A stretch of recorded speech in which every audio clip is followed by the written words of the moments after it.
Glória a Deus. Boa noite, irmãos. A paz do Senhor, amém? Nossa, mas que amém fraco, vocês não jantaram ainda? Boa noite, irmãos. A paz do Senhor, amém? Glória a Deus, aleluia. Queridos, vamos abrir a palavra de Deus comigo em Filipenses, capítulo 1, verso 12 ao 14, amém? Filipenses, capítulo 1, verso 12 ao 14. Quão profundo tem sido o Evangelho na sua vida?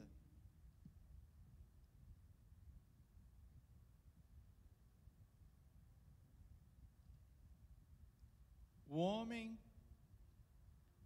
quando tem um encontro com Deus, é a mesma coisa que trombar com a carreta. Ele nunca mais é o mesmo. Se eu tivesse chegado aqui e dito para você assim, olha, eu saí do culto das 5h30 e bati de carro ali, de frente com a carreta 200 por hora e eu estou aqui contando essa história, você acreditaria? Com certeza não, porque eu não tenho nenhuma evidência de que isso aconteceu comigo. O Evangelho é uma carreta trombando na gente a 200 por hora, aleluia. Vamos ler esse trecho das Escrituras?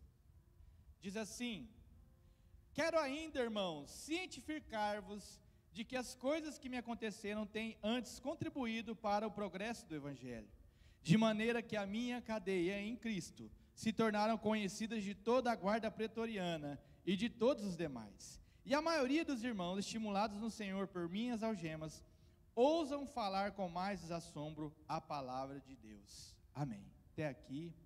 Senhor, que o Senhor nos dê a graça, a força e a misericórdia para pregarmos, Senhor, essa palavra mais uma vez, que o Senhor possa ministrar o coração de cada um, em nome de Jesus Cristo de Nazaré, amém.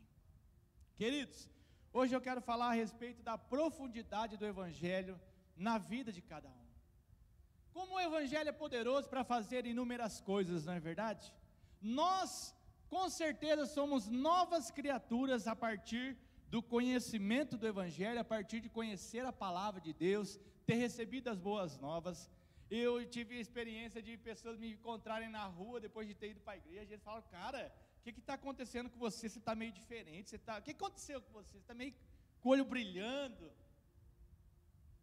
Eu tenho um amigo que se formou comigo no seminário, Fernando, e ele é interessante, pastor, ele era aqui de Assis, o pastor Benildo que enviou ele.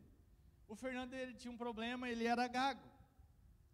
E era interessante, irmãos, que quando ele pegava o microfone na mão e começava a pregar, a gagueira dele acabava. Pregava e ainda gostava de grego, falava o grego e tal. E um dia eu falei, Fernando, cara, você é gago e você prega, mas você não é gago quando prega, é como se estivesse cantando e tal. Cara, como que é isso? Ele falou assim, Fabrício, antes do Evangelho, eu não era gago, eu era mudo. Ele era mudo, cara. Eu falei, meu irmão, o que é uma gagueirinha de nada, perto de alguém que é mudo? O Evangelho, ele transforma a nossa vida. E hoje eu quero falar sobre Paulo, ou melhor, Saulo, que nós vemos uma grande transformação na vida dele. Saulo, ele começa a pregar, ele começa a aparecer em Atos capítulo 7, sabe fazendo o quê?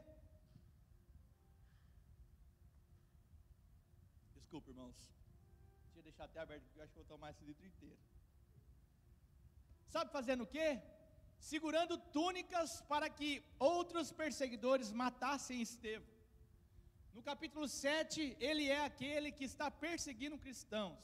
Ele é Saulo ainda, e é alguém que odeia tudo aquilo que se chama Cristo ou cristianismo. Ele foi enviado para Damasco, e em Damasco, naquela estrada, diga glória a Deus, ele caiu do cavalo. Diga glória a Deus, ele caiu do cavalo. Ele foi posto em um cesto, depois em Damasco, ficou cego.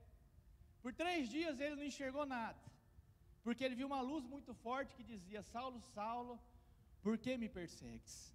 E ele disse, quem és tu, Senhor? E ele disse: eu sou Jesus a quem você persegue. Por 3 dias ele ficou cego, não comeu nem bebeu, foi levado para Damasco. Lá em Damasco, Deus colocou no coração de um homem, deu uma revelação, chamado Ananias, falou: Ananias, vai lá na rua direita, tem um homem lá que você precisa impor as mãos e curá-lo. Quem era esse homem? O perseguidor. Ananias ficou cabreiro, cara, falou: rapaz, Senhor, ele é perseguidor, não vai, que para mim ele é uma luz para os gentios. Quando aquele homem, obediente a Deus, põe as mãos sobre Saulo, cai dos seus olhos escamas, e ele não consegue só enxergar agora o mundo físico novamente, mas ele começa a enxergar a luz do Evangelho de Jesus, diga glória a Deus, e ele começa a ficar entusiasmadíssimo, e ele começa a pregar o Evangelho, vai se preparar, vai para a Arábia, passa ali uns 3 meses, 3 anos mais ou menos, e aí então ele volta para Jerusalém, e em Jerusalém ele começa a conversar com os apóstolos, só que ele tinha um problema, ele era muito queimado em Jerusalém, sabe por quê?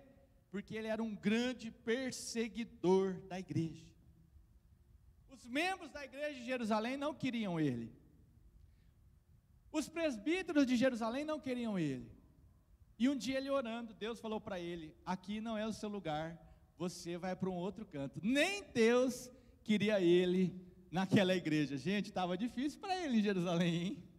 E aí então ele sai e vai lá para Antioquia. Nós vemos em Atos dos Apóstolos que Deus diz a ele e a Barnabé que o Espírito Santo tinha separado eles para uma grande missão. E eles vão para essa missão.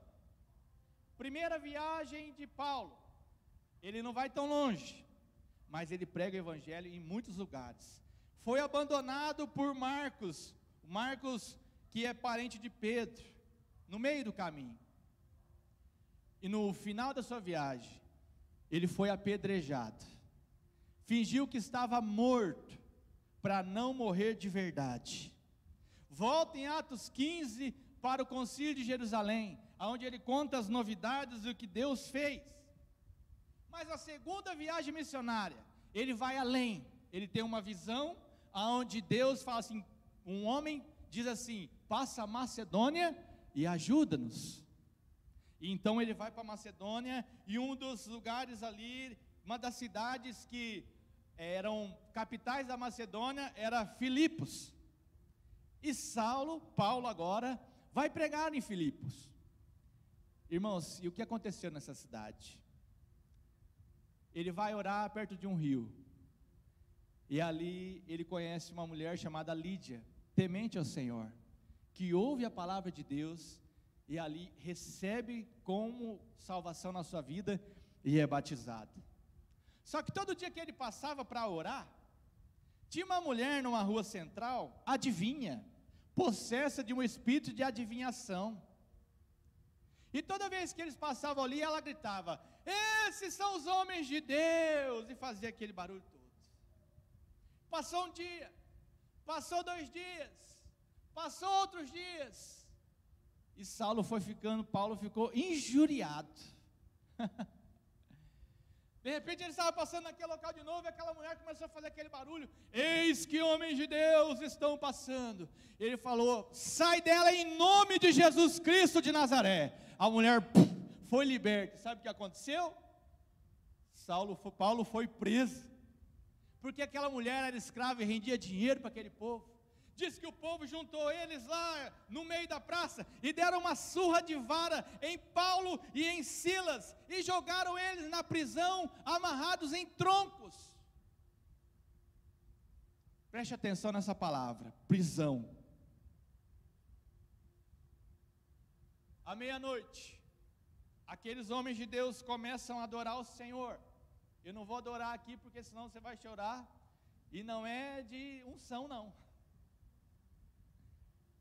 Qual será o louvor que eles cantaram à meia-noite?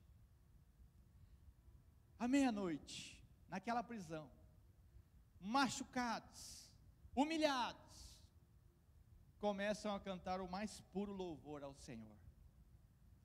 Diz a palavra de Deus que toda a cadeia ouve, e de repente, começa um terremoto, aleluia, começa um terremoto que ninguém entende nada, e as celas são completamente abertas, as correntes caem por terra, e aqueles homens estão livres, mas o carcereiro, quando vê aquilo, sabendo que era o ofício dele, guardar todos aqueles homens, ele pega a sua adaga e vai se matar. O que diz a palavra de Deus? Que Saulo falou, não, estamos todos aqui, não precisa fazer isso. Aquele carcereiro quer saber como se salvar, e Paulo diz a ele, crê no Senhor Jesus, e será salvo tu e a tua casa. Diga glória a Deus. Gente, Saulo ou Paulo sabia o que era sofrer. O evangelho fez uma diferença muito grande na vida dele. O evangelho transformou não somente as suas colunas, mas toda a sua base, a ponto dele falar lá em 1 Coríntios, Paulo, ele diz que por 5 vezes ele foi chibatado pelos judeus. Alguém aqui tomou uma chicotada por causa de Jesus? Acredito que não. Nem chinelada. Saulo, ele sofreu 5 vezes, 40 menos uma. O judeu é tão crente que ele tira uma chibatada, porque uma é misericórdia de Deus. Ele tomou 5 vezes. 3 vezes ele tomou uma surra de vara. Uma vez ele foi apedrejado. 3 vezes sofreu naufrágio. E noite e dia exposto à fúria do mar nesse naufrágio. Sabe, queridos, esse homem, ele nos ensina um pouco sobre o que é o evangelho. Quero dizer muito sobre o que é o evangelho, no sentido do que é sofrer pelo evangelho. Agora, Paulo já está, no texto que lemos hoje, já está preso há quase 6 anos. E ele escreve à igreja dos filipenses, a igreja de Filipe. Porque aquela igreja, irmãos, já não entendia mais o que estava acontecendo. Porque aquela igreja foi testemunha de que as cadeias se abriam, que as correntes caíam, e porque faziam 6 anos que o nosso irmão Paulo, nosso pai na fé, já não estava acontecendo essas coisas. Por que esse milagre não aconteceu mais? Será que Paulo não está adorando à meia-noite? Será que Paulo não está com um amigo ali que está com fé para isso? Porque há 6 anos ele está preso. Ele é preso em Jerusalém, é escoltado para Cesareia por 200 homens, e ele vai para Roma, para poder ser julgado por César. 6 anos vendo o sol nascer quadrado, e aquela igreja já estava preocupada. O que aconteceu com Paulo? E Paulo escreve uma carta, que é a carta aos Filipenses. Nós lemos agora: consolando a todos os irmãos. Sabe o que ele diz? As coisas que me aconteceram têm antes contribuído para o progresso do evangelho. Aleluia! Queridos, Paulo, ele está extremamente consolado pelo Senhor. Paulo, ele não tem ponta de amargura na sua fala. Ele está inteiramente consolado por Deus. Amém?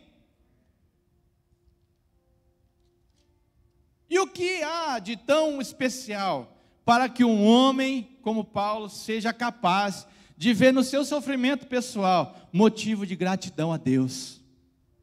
Que evangelho é esse? Que evangelho que Paulo encontrou e nós não encontramos? As coisas que me aconteceram foram importantes para o crescimento do evangelho. Sabe o que ele está dizendo? Deus colocou um púlpito na prisão para eu pregar para os guardas. A prisão não se abriu porque Deus tinha um propósito maior na minha vida. E pouco importava a Paulo se ele estava preso, conforme diz ele em Atos 20, em nada considero a vida preciosa para mim mesmo, contanto que complete a minha carreira.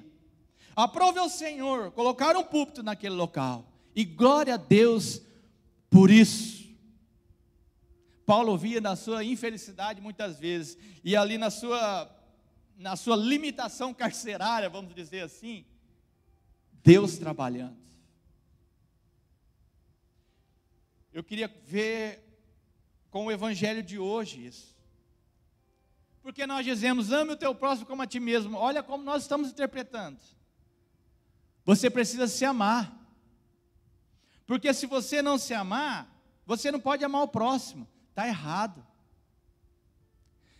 Jesus coloca isso como algo certo. Você já se ama. Você já entende o seu amor.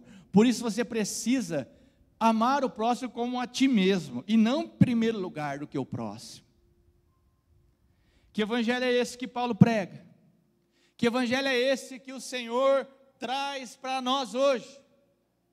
Irmãos, eu tenho boas novas para a sua vida, amém? Em primeiro lugar, o evangelho que o apóstolo Paulo prega é a boa nova de Deus para a humanidade.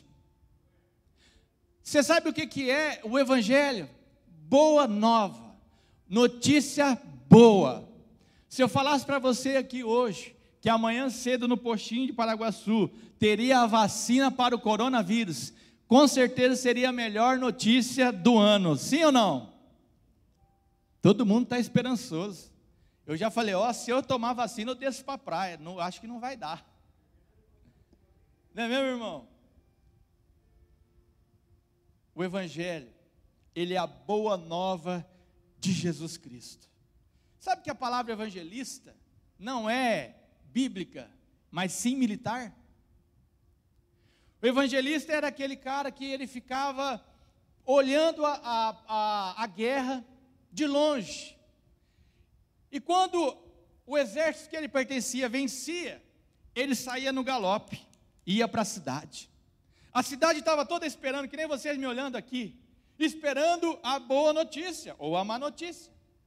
E aquele homem entrava com o seu cavalo e falava para aquele povo, gente, nós temos boas notícias para vocês, nós vencemos a guerra. Deixa eu te dizer uma coisa espiritual, eu tenho boas notícias para você. Jesus Cristo está vivo, e Ele é Senhor dos senhores, Rei dos reis, aleluia. É como, irmãos, a notícia que José está vivo, e mais, ele é o governador do Egito, a notícia que levaram ali para Jacó, quando ele ainda era velho. Você imagina? Que boa nova é essa? A boa nova de uma palavra maravilhosa. E Deus confiou a você contar essa notícia. Irmãos, não tem nada mais maravilhoso e mais gostoso do que compartilhar coisas boas, é ou não é verdade? E não existe uma coisa melhor, uma coisa mais sublime na sua vida do que dizer, meu querido, eu conheço alguém que pode mudar a sua vida. Eu conheço alguém, eu conheço uma vida que é diferente, que não é essa vida de sofrimento, não é essa vida que está aí toda sem rumo. Eu conheço alguém que pode te pegar pela mão e te guiar pelo deserto. Eu esses dias fui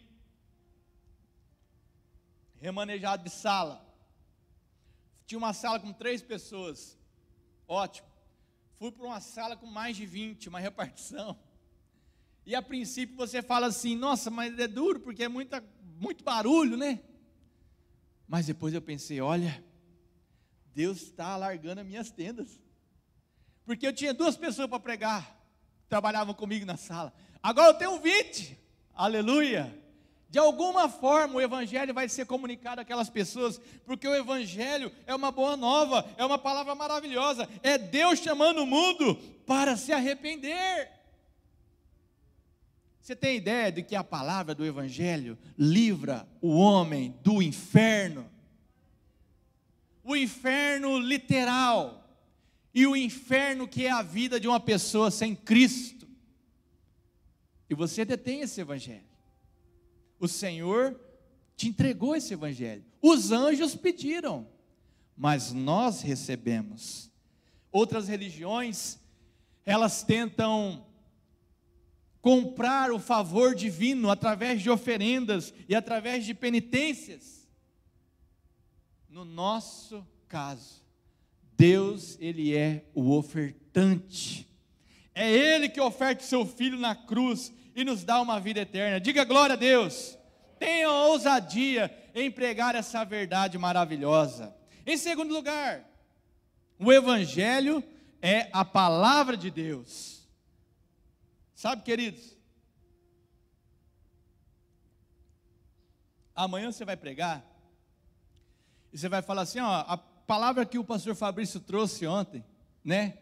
A palavra que a pastora Estefânia trouxe, a palavra que o pastor Fábio trouxe, mas a palavra não é nossa.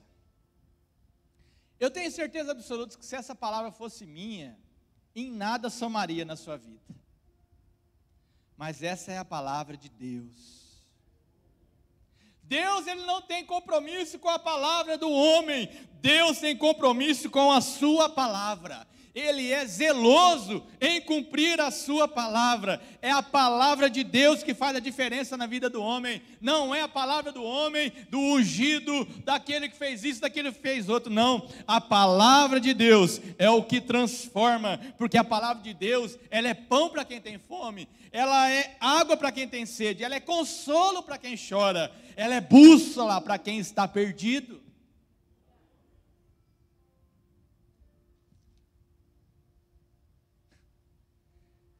A palavra de Deus é autoridade. Paulo, ele entende que o que ele tinha para fazer da vida dele era contar boas notícias. Que o que ele proclamava não era uma filosofia, mas o que ele proclamava era a própria palavra de Deus. Você tem ideia da autoridade que há por trás da palavra de Deus? Jesus diz em Mateus capítulo 28, toda autoridade foi me dada no céu e na terra. Portanto, ide em meu nome, pregai o evangelho, batizai. Ele nos deu essa autoridade da sua palavra.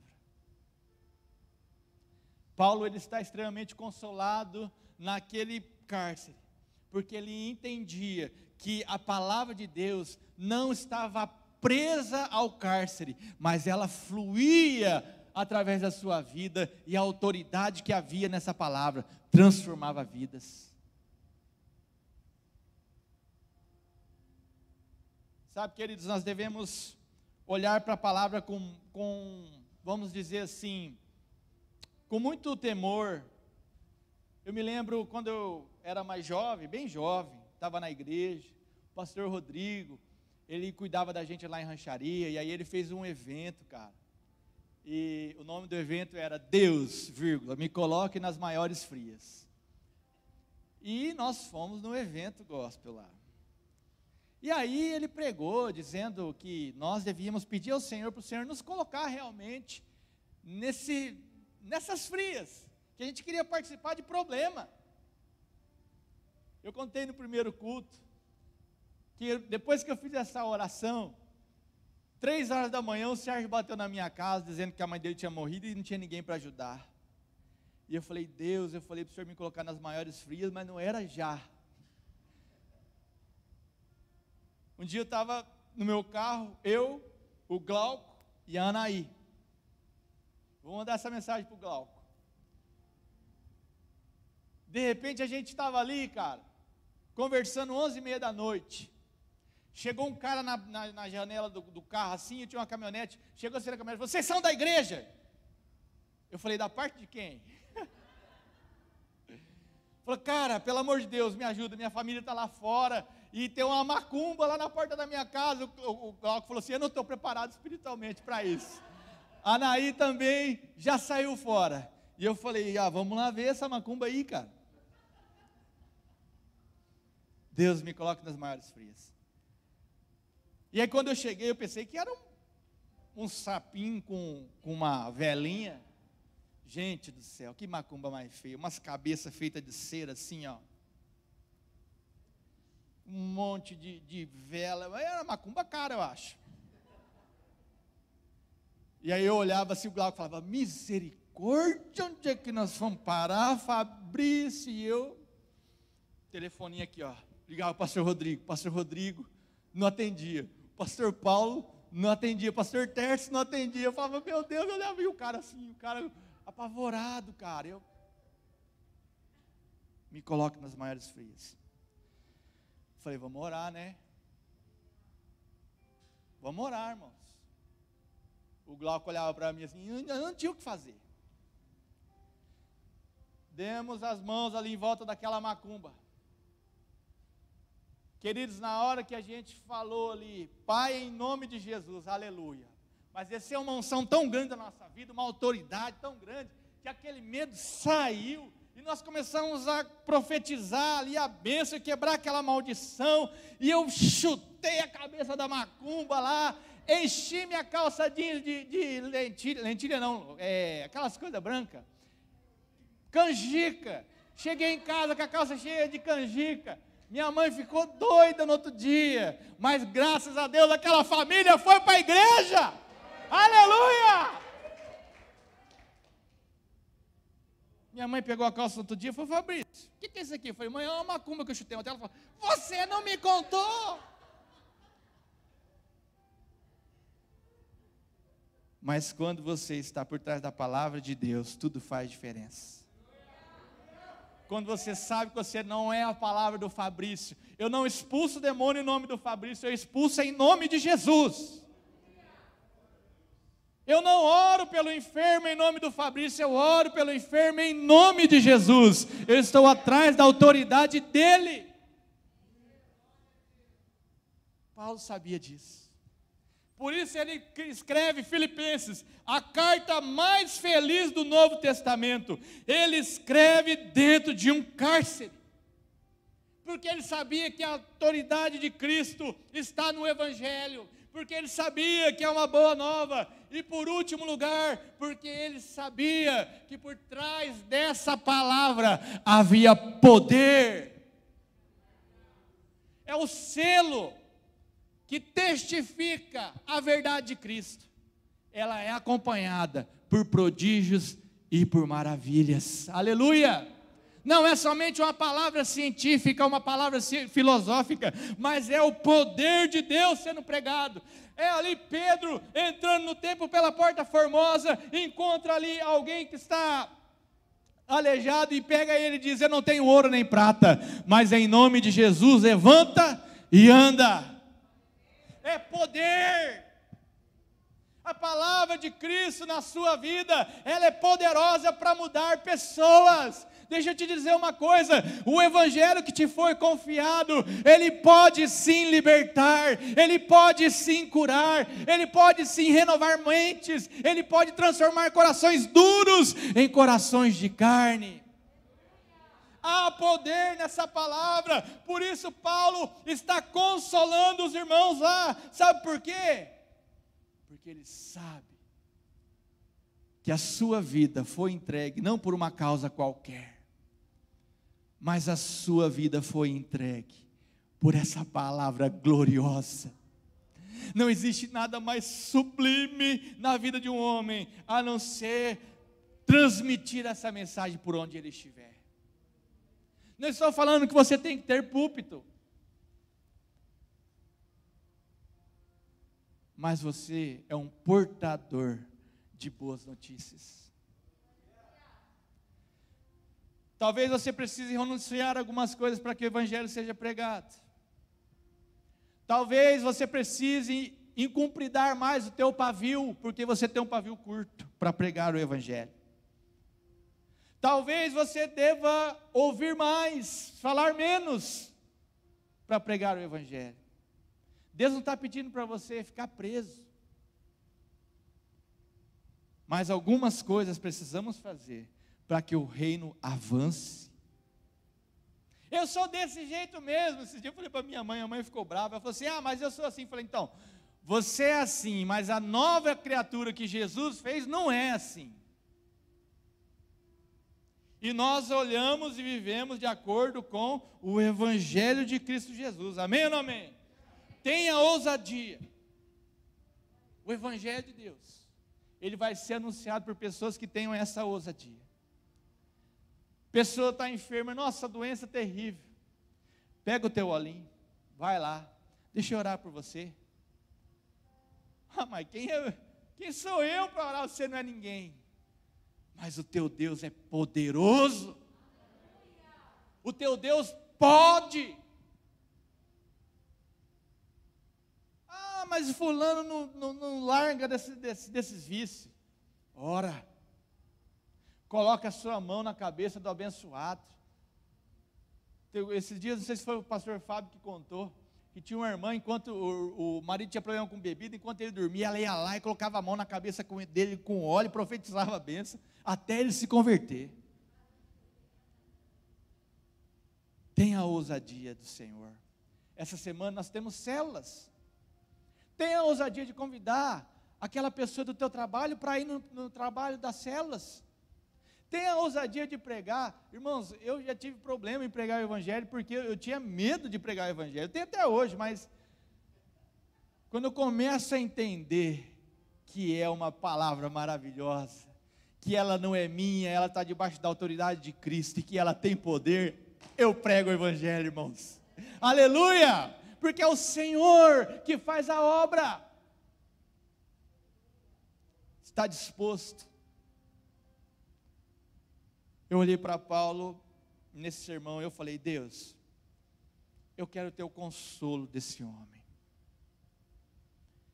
Entender que muitas vezes as coisas que me sobrevierem, vão fazer com que o evangelho avance, e glória a Deus, está tudo bem. Quero convidar você a se colocar em pé essa noite.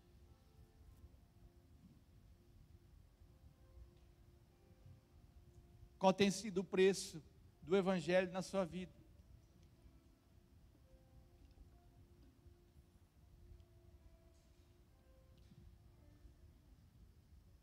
O que é que você precisa fazer para avançar?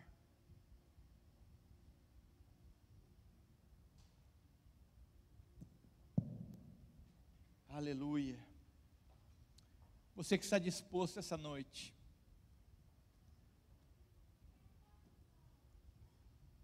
a ser um instrumento na mão de Deus. Você que está disposto, na tua simplicidade. O maior evangelista que eu conheço nessa cidade chama Irmão Nelson. Sabe como é que ele evangeliza? Ele leva uma balinha para você. Tem que uma balinha? É ou não é, Thaís? Esses dias, você passou em casa, a mulher que trabalha lá, falou assim, veio um velhinho meio carequinho aqui, trouxe uma balinha aqui. A gente sabia que era o Irmão Nelson. Mas ali ele vai conversando, falando do amor de Deus, naquela simplicidade, naquele sorriso dele. E ele leva muitas pessoas a Cristo. Você é uma pessoa que é a carta viva de que Jesus é o Senhor. Às vezes você não vai abrir a boca, você vai pregar o evangelho nas suas atitudes, na tua retidão, na sua fala, na sua conduta. Eu sempre digo que a palavra ela fala, o exemplo ele arrasta. Mas eu quero te dizer uma coisa, tenha certeza disso. O Senhor conta com todos que aqui estão essa noite, para que o evangelho dele avance. E as coisas que lhe sobrevierem, meu querido, elas estão aquém da glória que é fazer a obra de Deus. Não é nada, desde que possa cumprir o seu chamado, diz Paulo. Você tem um chamado de Deus. Talvez a igreja sua seja a sua casa. Talvez a sua igreja seja o seu trabalho. Talvez a sua igreja que você vai pregar é a sua vizinha fofoqueira. Mas o Senhor conta contigo. Amém? Vamos orar. Você que quer ser usado por Deus, levante sua mão essa noite. E nós vamos orar. Senhor Deus Todo-Poderoso, aqui estão os teus vasos, Senhor. Senhor, assim como Paulo teve ousadia de anunciar o Teu Evangelho, Senhor, nós queremos essa ousadia também, Senhor, porque não há nada mais sublime, nada mais maravilhoso do que o Evangelho de Jesus Cristo, do Jesus que morreu e ressuscitou para os séculos dos séculos, do Jesus que livra do inferno, do Jesus que cura, do Jesus que liberta, do Jesus que dá uma nova vida para todos aqueles que estão debaixo da sua autoridade. Ah, Deus, que o Senhor traga a tua unção, Senhor, sobre cada um que está aqui com essa mão levantada, que seja, Senhor, um instrumento nas tuas mãos para pregar as boas novas com ousadia, com autoridade e com poder dos céus, em nome de Jesus. Oh Deus querido, faça, Senhor, de cada um aqui um evangelista, um portador de boas novas, em nome de Jesus nós te pedimos. Deus, usa-nos nas nossas células, usa, Senhor, na autoridade do teu nome, que essa semana, Senhor, o Senhor possa nos usar para a cura divina, para a libertação, para a proclamação do Evangelho, em nome de Jesus, amém. Vamos adorar o Senhor com esse hino.